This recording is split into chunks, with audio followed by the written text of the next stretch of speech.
इतिहास खुद को दोहरा रहा है। जिस खतरनाक गुरिल्ला युद्ध के जाल में फंसकर पहले सोवियत रूस टूटा और फिर दुनिया की सबसे बड़ी महाशक्ति अमेरिका को 20 साल बाद घुटने टेकने पड़े, अब उसी जाल में पाकिस्तान फंसता नजर आ रहा है। 27 फरवरी 2026 पाकिस्तान ने ओपन वॉर का ऐलान कर दिया है। आसमान से जेट्स आग बरस रहे हैं, लेकिन जमीन पर तालिबान की छापामार रणनीति ने पाकिस्तानी फौज की नींद उड़ा दी है। क्या पाकिस्तान अपनी परमाणु ताकत के बावजूद इस अदृश्य दुश्मन से जीत पाएगा, या डूंडर लाइन पाकिस्तान के लिए डेथ ट्रैप बनने वाली है? तालिबान की असली ताकत टैंक या लड़ाकू विमान नहीं, बल्कि उनकी गुरिल्ला वॉरफेयर यानी छापामार युद्ध नीति है। इसमें आमने सामने की जंग नहीं होती। रणनीति सरल लेकिन घातक है। रात के अंधेरे में अचानक हमला, आईईडी ब्लास्ट और दुश्मन के संभलने से पहले पहाड़ों और गुफाओं में गायब हो जाना। 2021 से अब तक इसी तरीके से 1000 से ज्यादा पाकिस्तानी सैनिक अपनी जान गंवा चुके हैं।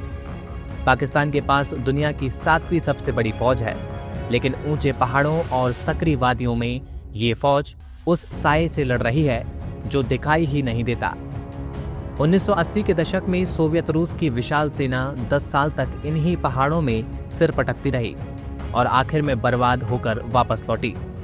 2001 में अमेरिका आया, सबसे महंगे हथियार और एडवांस ड्रोन्स के साथ। 20 साल तक चले इस युद्ध में अमेरिका ने खरबों डॉलर बहा दिए, लेकिन तालिबान के धैर्य ने उन्हें थका दिया।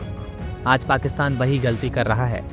पाकिस्तान ने अपने ऑपरेशन गजब लिल्लाह हक के तहत काबुल और कंधार पर बमबारी तो कर दी, लेकिन विशेषज्ञों का मानना है कि हवाई हमलों से गुरिल्ला लड़ाकों को खत्म करना नामुमकिन है। ताज़ा हालात ये है कि पाकिस्तान दो तरफा युद्ध में फंस गया है। एक तरफ तालिबान के गुरिल्ला हमले हैं, तो दूसरी तरफ बलूचिस्तान में बीएलए के भीषण फिदायीन हमले। फरवरी 2026 में हुए हमलों में पाकिस्तान के सैकड़ों जवान शहीद हुए हैं। तालिबान का दावा है कि उन्होंने 17 से ज्यादा पाकिस्तानी चौकियों पर कब्जा कर लिया और भारी हथियार लूट लिए हैं। अर्थव्यवस्था पहले से ही वेंटिलेटर पर है। ऐसे में एक लंबी जंग पाकिस्तान को वियतनाम की तरह अंदर से खोखला कर सकती है। सवाल बड़ा है, क्या पाकिस्तान अपनी जिद में अपनी बर्बादी का रास्ता खुद लिख रहा है?